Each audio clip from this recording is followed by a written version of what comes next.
Asıllar duayı halis kılamazsın. Bismillahirrahmanirrahim. Elhamdülillahi Rabbil alemin. Vessalatu vesselamu ala seyyidina Muhammedin ve ala alihi ve ashabihi ecmaîn. Ya Rabbi, o'zingga ming bora shukr.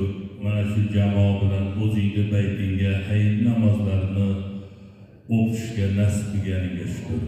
Bu qorilarimizni suhbatidan, o'qilgan Qur'on tilovatlaridan hosil bo'lgan savoblarni bizlarga chor piri komillarimiz Odam Safiyulloh, Nuh, Nabiyulloh, Ibrohim, Halilulloh, ikki olam sarvari janob payg'ambarimiz Muhammad Mustafa sallallohu alayhi vasallamning ruhohlariga, ahli baytlariga, sahoba ikromlariga, oila a'zolariga, bir ma'rifat, bir tariqat, bir haqiqat, bir shariatlarimizga, to'rga ustozlarimiz ruhohlariga, qolursa mana shu yerda duoga qo'l ochib safimizda turgan barcha namozxonlarimizdan umidvor bo'lganlarni haqqiga, tumanimiz xalqidan umidvor bo'lganlar ruhohlariga, rahbarlarimizdan umidvor bo'lganlar ruhohlariga, barcha o'tganlarga Xudo rahmat, joylarini sho'ysday jannat qilgin.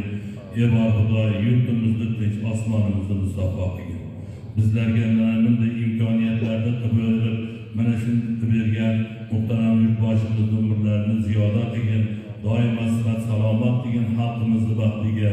Mana bu duoga qo'l ochib o'tirgan xalqimiz bilan birgalikda uzoq yillar mana shunday hayit namozlarda, o'zingda baytingda namozlarda o'qib birga bir-birimizni tabriklay yurishimiz nasib qilgin ilohim. Mana yurtimiz, tumanimiz xalqi nomidan o'zingda baytingga ketgan bir qancha hojilarimiz hozir Arafat tog'idan o'tirib qaytyaptilar. Ularning ibodatlarini qabul qilgin, duolarimizni ijobat qilib boryapsan. Ming bora shukr, o'zingni baytingda o'tirib yana iltijo bilan duo qilyapmiz. Bularni sihat salomat ibodatlarini begam ko'z ko'rib, hoji mabrurlardan bo'lib, hoji haramaylardan bo'lib sihat salomat xonadonlariga, tumanimiz xalqi bag'riga kirib kelishlarini nasib qilgin. Ey Xudoya, tumanimizda yotgan bemorlarimiz bor, bu bemorlarimizga o'zing shifoyi komil bergin, umrlarini ziyoda qilgin. O'ziga iltijo qilayotgan bemorlarimizda safimizda chopib yuradiganlardan shifolardan bergin ilohim. Mana shu o'g'lonlarimiz, o'g'lonlarimiz davlatimiz chegara harbiy xizmatlarda xizmat qilib yuribdi. Bu xizmat qiladigan joylarida o'zing himoyangda saqlagin ilohim.